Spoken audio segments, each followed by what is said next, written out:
everyone, and welcome to the latest podcast from the Skewdio. My name is Kieran, and today I'm joined by the fantastic Rob Upton-Moir.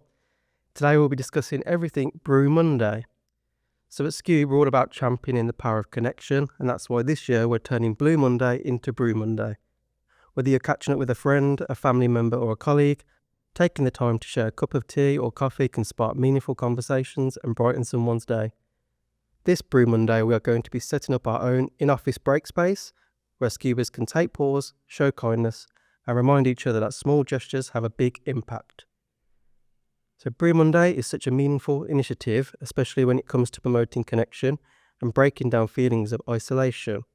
So Rob, can you share why Brew Monday resonates with you personally and how you see it making an impact? Yes. So I think January is a crappy month for many people for many different reasons, right? There's the pressure of Christmas. It's come, it's gone. People might have piling credit card debt that they now realise they've got to pay off this month. We've got dark mornings, dark evenings, failed resolutions have already kind of happened. So actually January can be very tough for many people, but I think Brew Monday transforms that a little bit. So it takes that low energy, lethargic piece and turns it into a bit one that we can make some connection support around.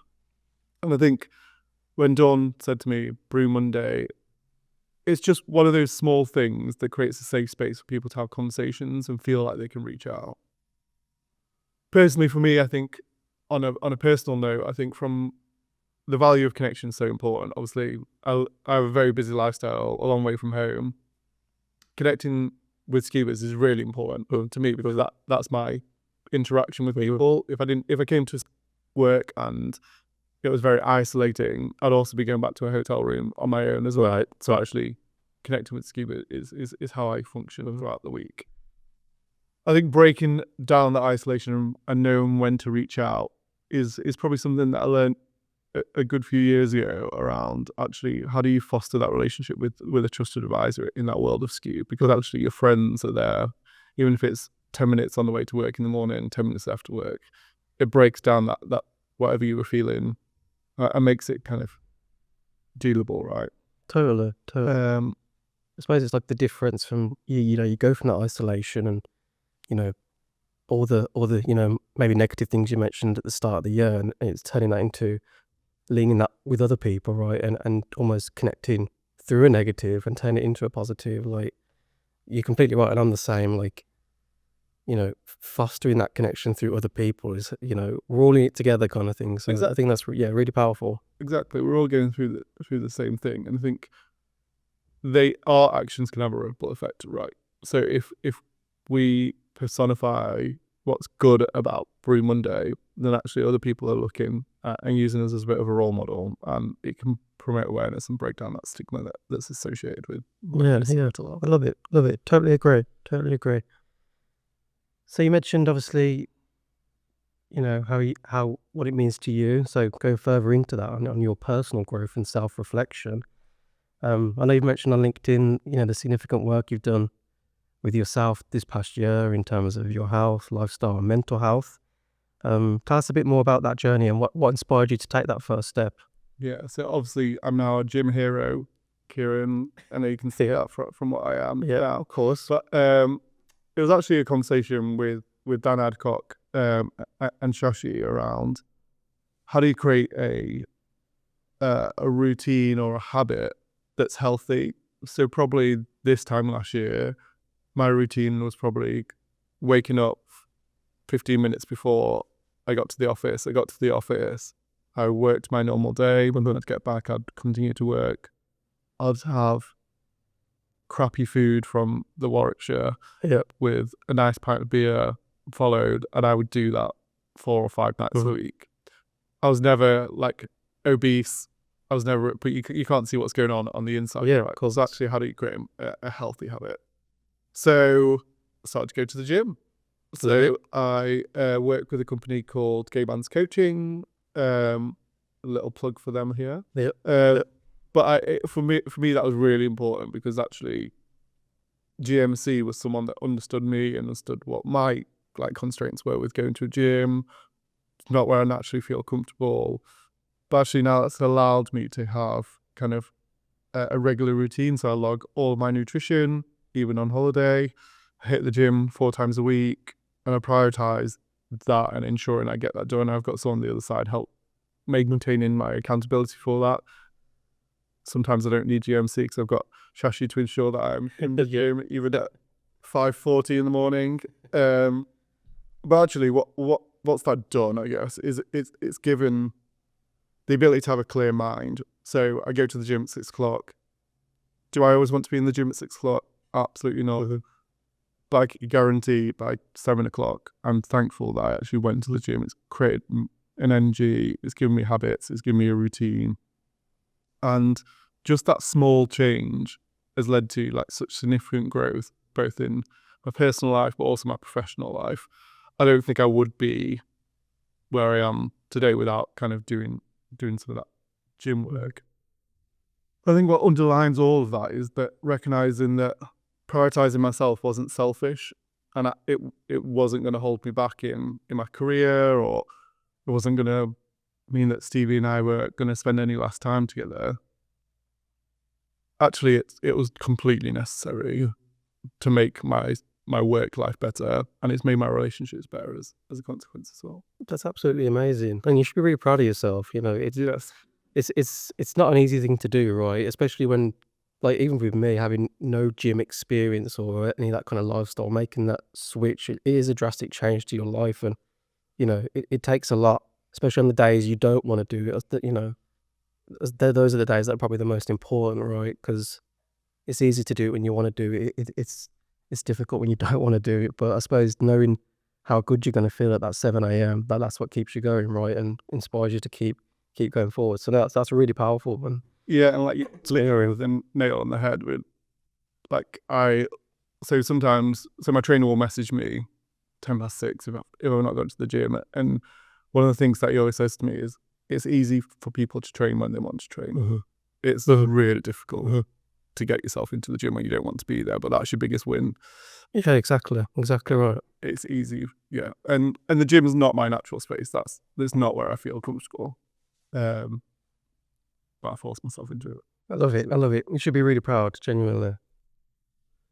So obviously we're in here, you know, talking about your personal challenges and self-care and all that kind of thing. And for many, it can be really difficult to talk openly about that sort of thing. So kind of what have you learned in your journey that you think, you know, might help others who might be struggling in silence or, you know, find it difficult to speak out? Or what have you learned to kind of, you know, maybe help them in their journey kind of thing? Yeah, so I think there's kind of 4 things when I was reflecting on this. So I think one is consistency over getting it perfect first time. It's all around the method. If you take those daily small steps, they will add up over time and amount to something better. And if you fall at the first hurdle, fine. No one's going to critique you. It is better to get started, take those steps, and ultimately, over time, you will reach some sort of perfect for you. And I think that perfect for you is a 5th point I've just come up with. But don't judge by anyone else's standards. I think it's really easy, especially in the world of social media now, to see what you think someone's perfect is, and aspire to be that, and actually then start comparing yourself to that. I guarantee whatever's on that social media is a complete fake compared to your life, and everyone's trying to one up each other. So I think that's important. I think mindset is really important as kind of that number 2, and shifting from that guilt mindset and seeing kind of self-care and how you look after yourself as something that you get to do or want to do as opposed to something that you have to do. And that's a little bit contradictory to what I was just saying around the gym, but I go 4 times a week 9 months later because I want to do it as much as in the moment I don't necessarily want to. Yeah. Number 3, I think it's about asking for help, and it's about talking, whether that's from a coach, a mentor, your friend, the wider Skewber community. I think we've got a huge network of support if you just tap into it. And again, back to the first point, it can be a small step. You don't have to do something overly public to reach into that sport. And then finally, I think it's around tracking that progress. So for me, I log all my nutrition, I log all of my gym in an app.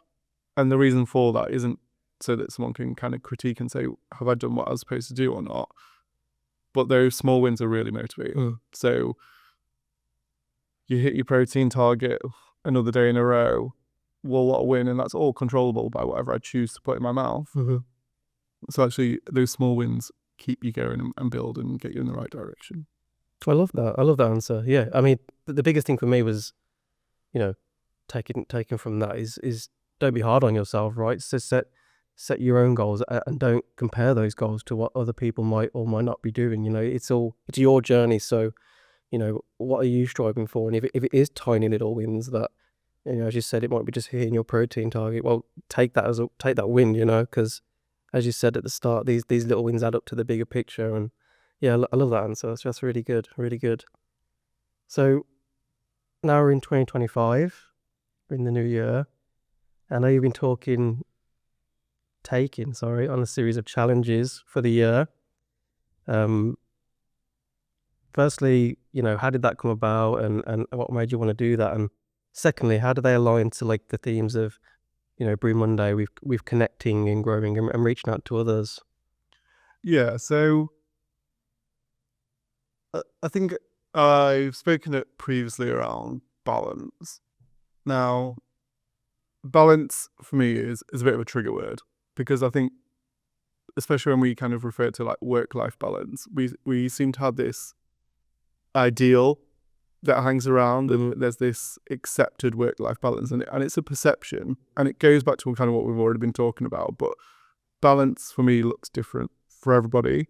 It's not around having rigidity and saying that work-life balance is working 9 till 5 Monday to Friday and all sitting around the campfire in the evening and all having this idyllic life. I think for me, balance is around finding harmony in the blend of kind of personal growth, and personal growth for me includes professional ambition and also that downtime, and understanding each of your one priorities is so important. What recharges me and what recharges you will be completely different to every other person out in the office right now or out in the world. So it goes back to not comparing yourself. What your work-life balance, and as long as you can find that for you, should be absolutely about you. So I think that is the bit that kind of resonates there. I think foster those relationships both professionally but also personally. There's no such thing as like a colleague has to be a colleague and a friend is a friend. Like the best colleagues will also be your friends because actually they can have open conversations with each other. You can have a real good challenge. Absolutely, yeah. And resilience in growth. Resilience in growth. So every single day there's a challenge that I haven't experienced before, or there's a problem that we haven't encountered, or life throws curveballs all the time. I think as I'm growing and as I hopefully continue to grow, the more that you lean into those challenges and face them head on is better. You'll fail, but you can pick yourself up and you can dust yourself back up. If you lean away from those challenges, they only grow and they only become more difficult. I guess it's like debt, right? If you ignore the credit card, it's going to keep compounding that interest. If you start to chip away at that balance, then overall it's going to come down, right? If you face up to these fears, stop your spending, etc., then go there. Starting to sound like I've got some massive amount of credit card debt. Just like it's a good analogy. Yeah, it works. No, that's great. That's great. And I think failure is part of the journey, right? You have to fail, and I think recognizing that, can do wonders for you, and not punishing yourself for that failure. I think when you fail, you hopefully learn from it, and then it contributes to these little wins. So I think we learn most when we do fail. I think if we went through life always succeeding, you wouldn't grow as fast as if you fail. Exactly, and the failure makes the success even sweeter, right? It makes it even stronger. So yeah, I love that. I love that. So under the power of speaking out, what advice would you give to those who might feel hesitant or unsure about sharing their own struggles or seeking support? Yeah, so I think it's about finding that one trusted person. It doesn't have to be a huge audience that you need to speak to. Find that one person that you've built a bit of connection with, that you built a bit of rapport with, and naturally over time you'll build trust. Mm-hmm. I think that's probably the most important thing. And I think be authentic, be yourself in that conversation. I think people aren't looking for you to know exactly what to say at exactly the right time, and just be raw in what you're trying to say. I'm not going to use the credit card analogy again, but if you've got a situation that I'm not feeling very happy today, Mm-hmm. you don't need to understand why, Mm-hmm. right? That's part of that conversation that'll naturally flow. Say something. Go grab a coffee. Go for a walk around the cemetery with Esme. Yeah. Like, there's so many things that you could do that are just small acts that naturally grow over time. And you know what? You don't always need to say something. Go join Walking Wednesdays and walk. I guarantee that start will help. I think looking at how you can reframe how you're feeling. So recognizing in yourself that you are struggling or that you might need some help. See that as a strength because you've recognized that you need to talk to somebody or that you need to reach out and that you need to kind of build that, because that is a superpower. Knowing you're not okay is almost more important than going through life thinking you're always okay. I don't believe there's a single person that never has a down moment or never has a blue moment. We're all human. It's human nature to have emotions and kind of go through that. And then recognizing the effect that you can have on others by sharing. It's a bit of a ripple effect that we spoke about at the start, is sharing your story, sharing how you address all of that will inspire others to take that step, and then they'll start small, they'll focus on the connection, they'll reframe how they're feeling, and guess what, they'll have a ripple effect. Actually, imagine the power of conversation if every skewer took that step. Yeah, exactly right. I think, all it takes is that one time for it to ripple, and then, in an ideal world, everybody would then have that feeling in them. They can be open, or they can, do something for themselves, whether it is walking or whatever it may be, to change how they're feeling or work on that. I think that's really powerful. Yeah, that's really good. That's really good. So looking ahead for the rest of the year, what does success look like for you? Not just in terms of continuing to live a life that prioritizes connection, but also mental well-being as well. Yeah, so whilst I was on holiday over Christmas, I was sat thinking about exactly this thing of, okay, this is what you did in 2024. You kind of formed this new habit and actually look at the benefits that it's had for you. I was thinking, okay, so what else could I do? And I started to come up with all these kind of ideas. And I thought, okay, actually, no one of these ideas is better than the other. So why don't you try and form one new habit a month, each month for the next 12 months. So kind of set out on this ambitious path. Yeah. Probably a little bit crazy. But each month I'm going to try and do one new thing to form one new habit. Will I be able to do all of them 365 days of the year? Probably not. Is that okay? Yes. All of those habits build to prioritize my mental fitness, my health, and kind of my balance. I think professionally and personally, it's all around staying true to who I am and my values and authenticity and having a human connection is super important to me. So all of my habits kind of form around that. And I think it's important that as part of this, I am comfortable and confident enough to say, you know what, actually, I've made a substantial shift in my life, and how do I contribute towards that ripple effect? So things like Brew Monday, keep trying to say Blue Monday, Brew Monday, and sharing my journey hopefully causes a bit of a ripple effect and inspires somebody else to take the first step on their journey. And there's so many things out there, and I'm always open for a chat around what it's done. And if you want to be a gym hero, just let me know where I'm at. I love that. Thank you, Rob. And I think, yeah, the goal of these conversations we're having is to hopefully encourage that. And, you know, I really appreciate you being so open with me today, and I really enjoyed this conversation, and hopefully it does inspire others to, follow suit. And yeah, thank you for your time. Thanks, Kieran.